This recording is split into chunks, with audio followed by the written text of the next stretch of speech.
There comes a moment when you realize that what the world has labeled as too much might actually be exactly enough.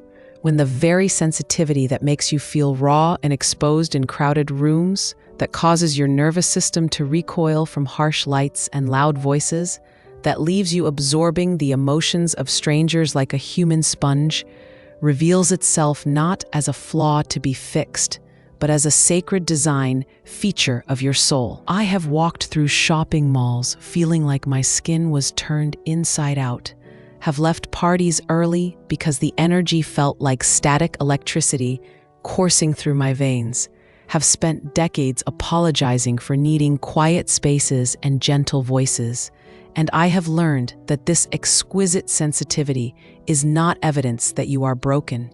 It is evidence that you are built to perceive layers of reality that others cannot access. I'm Harmony Ziba, and for the next 20 minutes, we're going to explore something that will revolutionize how you understand your sensitive nature forever. You are not defective, overwhelming, or too much for this world. You are a highly sensitive person, which means your nervous system processes sensory information more deeply. Your emotional radar picks up subtleties others miss entirely, and your capacity for empathy extends far beyond the average human experience. What most people don't understand about high sensitivity is that it's not a disorder to be cured, but a neurological trait found in approximately 20% of the population, a trait that neuroscientist Dr. Elaine Aron has spent decades researching and validating. Your overwhelm isn't weakness. It's what happens when a finely tuned instrument encounters a world designed for less sensitive nervous systems. And today, we're going to transform that overwhelm into the sacred gift it was always meant to be. Place your hand over your heart right now and feel the gentle rhythm that has carried you through every overwhelming moment of your life. Speak these words with me. I am sacred in my sensitivity. Feel how different this sounds from I am too sensitive or I am overwhelmed. You're not declaring something you need to become. You're remembering something you have always been. This sensitivity that you've been taught to hide, minimize, or apologize for is actually your direct connection to layers of existence that others struggle to perceive. Here's what the scientific research reveals about your highly sensitive nervous system. Dr. Aron's brain imaging studies show that highly sensitive people have increased activity in areas associated with awareness, empathy, and sensory processing. When you encounter stimuli, whether it's the emotional state of someone across the room or the texture of fabric against your skin, your brain processes this information more thoroughly than the average nervous system. You're not imagining things when you sense someone's mood shift before they've said a word. When you feel physically affected by violence in movies, or when you know something is off in a room full of people pretending everything is fine. Your sensitivity operates through what researchers call sensory processing sensitivity, which manifests in 4 key ways that most people never understand. First, you have a depth of processing that means your brain doesn't just notice information, it contemplates it, connects it to past experiences, and extracts meaning from subtle patterns. When someone tells you about their day, you're not just hearing their words, you're sensing their emotional undertones, noticing what they're not saying, and feeling their energy shift as they speak. Second, you experience emotional reactivity and empathy at levels that can feel overwhelming in a world that often lacks emotional intelligence. You don't just sympathize with someone's pain, you literally feel it in your own body. This isn't weakness or poor boundaries. It's your nervous system's extraordinary capacity for resonance. Mirror neurons in your brain fire not just when you experience something, but when you observe others experiencing it, creating a neurological basis for your deep empathy. Third, you notice subtleties that others miss entirely. The slight change in someone's voice tone, the way light moves across a wall, the emotional atmosphere of spaces you enter. Your nervous system is like a highly calibrated instrument that picks up frequencies others can't detect. This is why you might feel uncomfortable in certain environments, even when nothing obvious is wrong, or why you're drawn to particular places or people for reasons you can't quite articulate. Fourth, you experience what researchers call overstimulation, but I prefer to call it sensory saturation. When your finely tuned nervous system encounters more input than it can process comfortably, you reach a threshold where everything feels like too much. This isn't a character flaw. It's the natural response of a sensitive system that has reached its capacity. Think of it like a high-quality sound system that can produce beautiful music, but gets overwhelmed when the volume is turned too high. The greatest tragedy I witness in highly sensitive people is how they've been conditioned to see their sensitivity as a problem rather than recognizing it as their greatest gift. You've likely spent years trying to toughen up, minimize your reactions, or force yourself to function in environments that assault your nervous system. You may have been told you're too emotional, too dramatic, or too intense.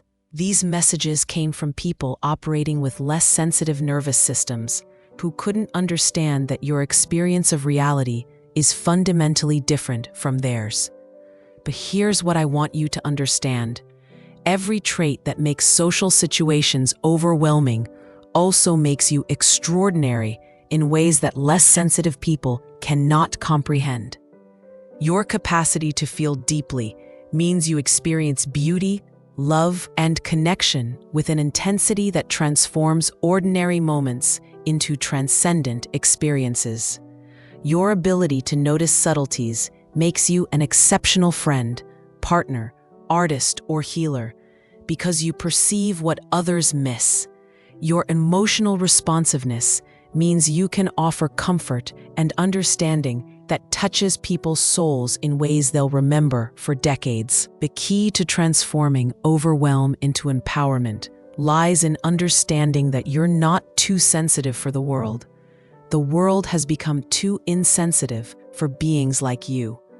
We live in a culture that values speed over depth, noise over nuance, and stimulation over stillness. Your sensitivity isn't the problem. It's pointing toward the solution. You represent what human consciousness looks like when it's functioning at higher levels of awareness and connection. I know the specific challenges you face because I've lived them myself. You walk into a room and immediately sense the emotional undercurrents. Who's angry? Who's sad? Who's pretending to be okay when they're falling apart inside? You absorb these emotions without conscious choice, carrying them in your body long after you've left the space. You find yourself drained after social interactions that others find energizing, needing hours or days of solitude to restore your equilibrium. You're affected by things others don't even notice: the buzz of fluorescent lights, the emotional residue in secondhand clothing, the agitation in someone's voice, even when their words are kind. You cry easily, whether from beauty, sadness, or feeling overwhelmed, and you've learned to apologize for tears that are actually evidence of your profound capacity to feel. You need more sleep, more quiet time, more gentle environments than the people around you. And you've been made to feel like these needs are weaknesses rather than requirements for your optimal functioning. Perhaps most painfully, you've learned to doubt your own perceptions because others can't feel what you feel. When you sense someone's distress and they deny it, when you feel the emotional charge in a room that others claim is fine, when you know something is wrong despite surface appearances, you begin to question your own sanity rather than trusting your extraordinary perceptual abilities. Today, we're going to reverse this conditioning and help you reclaim sensitivity as the sacred gift it truly is. The first step is understanding that your overwhelm isn't random. It's information. Your nervous system is trying to tell you something important about your environment, the people around you, or your own internal state. Instead of numbing this information or pushing through it, we're going to learn to read it like the sophisticated guidance system it actually is. When you feel overwhelmed in social situations, your sensitivity is alerting you to emotional dynamics that may be unhealthy or draining. When certain environments make you feel agitated, your nervous system is detecting frequencies or energies that aren't aligned with your well-being. When you absorb someone else's emotions, your empathic abilities are functioning perfectly. You simply need to learn how to experience empathy without taking on others' emotional states as your own. The transformation begins with what I call the sacred boundary practice. Unlike traditional boundary work that focuses on keeping things out, sacred boundaries honor your sensitivity while protecting your energy. This means creating physical, emotional, and energetic spaces that support rather than assault your nervous system. It means choosing environments, relationships, and activities that complement your sensitive nature rather than constantly challenging it. Start by conducting what I call a sensitivity audit of your daily life. Notice which environments leave you feeling energized versus drained. Pay attention to how different people affect your emotional state, not just through their words or actions, but through their underlying energy. Observe how various activities impact your nervous system. This isn't about avoiding everything challenging, but about making conscious choices that honor your sensory needs. Create what I call a restoration ritual for when you become overstimulated. This might involve spending time in nature, taking a warm bath with dim lighting, listening to calming music, or simply sitting in silence. Your nervous system needs regular downtime to process all the information it gathers, and restoration isn't optional. It's essential maintenance for your highly calibrated system. Practice the art of energetic hygiene by learning to distinguish between your emotions and those you've absorbed from others. When you feel overwhelmed, ask yourself, is this feeling mine or did I pick it up from someone else? If it's not yours, visualize gently returning it to its source with love while surrounding yourself with protective light. This isn't about becoming less empathic. It's about experiencing empathy without losing yourself in others' emotional landscapes. One of the most powerful transformations happens when you begin to see your sensitivity as a form of spiritual perception. Many highly sensitive people report experiences that others might dismiss, sensing the energy of places, feeling the emotional history in objects, knowing things about people before being told, or receiving information through dreams and intuition. These aren't signs of instability, they're evidence of your expanded perceptual abilities.